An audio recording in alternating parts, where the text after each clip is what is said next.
આજે આપણે રામભાઈની વાડીએ આવ્યા છીએ, જે ખૂબ યંગ જનરેશનમાંથી આવે છે અને સૂક્ષ્મ સિંચાઈ પદ્ધતિનો ઘણા સમયથી ઉપયોગ કરે છે. તો આપણે રામભાઈને ખુદને જ પૂછશું કે રામભાઈ, તમે કેટલા વર્ષથી ડ્રીપનો વપરાશ કરો છો, ડ્રીપ ને ફુવારાનો, અને એમાં તમને શું શું ફાયદા થયા છે? આમ જોવા જઈએ તો હું છે ને કે 2007 થી ડ્રીપ સિંચાઈનો ઉપયોગ કરતો આવું છું. આ મારું ટૂંકમાં ઘરે છે ને કે નવું આ વર્ષે જ લીધેલી ડ્રીપ છે. આની પહેલા મારી પાસે જે ધરમપુરમાં વાડી વિસ્તારમાં જે જમીન છે એ મારી પાસે 2007 થી આપણે ડ્રીપ છે. જો આના ફાયદાની વાત કરીએ તો એ જમીન એકદમ લેવલ હોવી બહુ જરૂરી નથી. આપણે ધોરિયાથી સિંચાઈ પદ્ધતિથી જે ખેડૂત દેશી આપણે ટૂંકમાં ખેતી કરતા હોય છે, એમાં શું હોય છે કે મોટી જમીન હોય તો એક દિવસમાં લાઇટ આવ જાવ થતી હોય, હા તે એવા પ્રશ્ન ખેડૂતને રહેતા જ હોય છે. તો 2 થી 3 જણા હોય અથવા તો 2 જણા તો જોઈએ જ.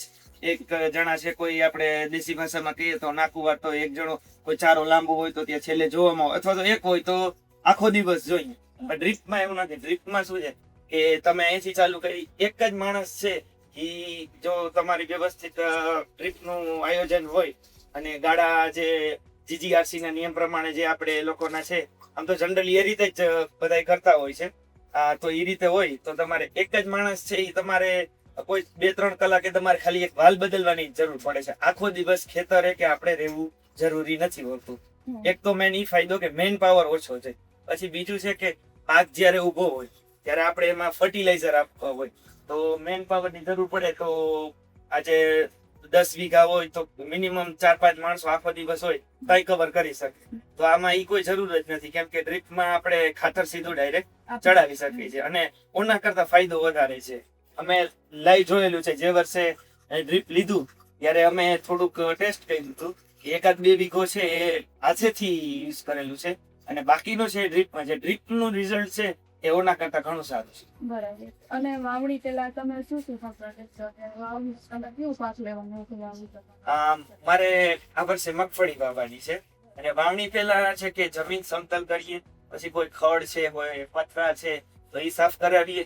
અને મગફળી જેવા પાક હોય તો ઊંડી થી મધ્યમ ખેડ, બહુ ઊંડી પણ નહીં, કેમ કે મગફળીને જે પ્રમાણે જે, અથવા તો કપાસ હવે ઓછો થઈ ગયો, કપાસ હોય તો વધારે ઊંડી ખેડ હોય, એ રીતે ખેડ કરતા હોય છે. એ રીતે જમીન ચોખ્ખી કરતા હોય છે. ખેડૂત મિત્રોને મારે જ કેવું છે કે ડ્રીપ સિંચાઈ વાપરવાના અનેક ફાયદા છે. જેમ કે એવું નથી કે તમારે મેન પાવર જ ઓછો જોઈએ, જે મેં હમણાં થોડી પહેલા વાત કરી. પાકમાં પણ ઘણા ફાયદા થાય છે. આપણે કોઈ માનીએ કે ઉત્પાદનમાં ઘણો વધારો આવે છે. અને ખેડૂતને આજકાલ ખ્યાલ જ હશે કે હવે કોઈ બળદ આધારિત ખેતી રહી નથી. તો બળદ હતા તો ઈ એક પગ મૂકે અને વચ્ચે જગ્યા રાખી ચાલ્યું જાય તો એનો ટોર લાગે છે, આપણે દેશી ભાષામાં કહીએ.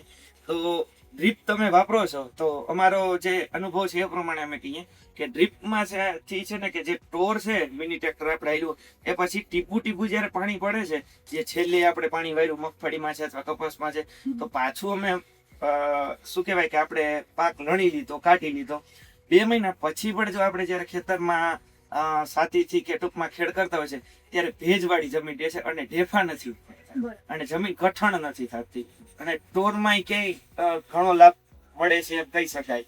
અને આમ જોવા જઈએ તો જમીનને પોચી તો રાખે જ છે ટપક.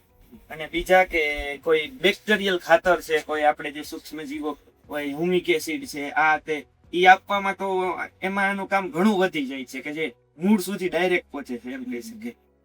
અને ખૂબ જ મારું તો એવું કેવું છે કે દરેક ખેડૂતને કે ડ્રીપ સિંચાઈ તો વાપરવી જ જોઈએ. એના ખર્ચો છે, પણ ખર્ચા સામે તમે આજે 1 વર્ષની પણ 5 વર્ષે તમે હિસાબ કરો તો તમારો ખર્ચો મફત થઈ જાય અને સરકાર સારી એવી સબસિડી પણ આપે છે. બરાબર છે. તો જો રામભાઈએ સારામાં સારી માહિતી આપી છે, તો આવી જ રીતે ખેડૂતે સબસિડીનો લાભ લે અને ડ્રીપ અને ફુવારાનો ઉપયોગ કરવો. આભાર.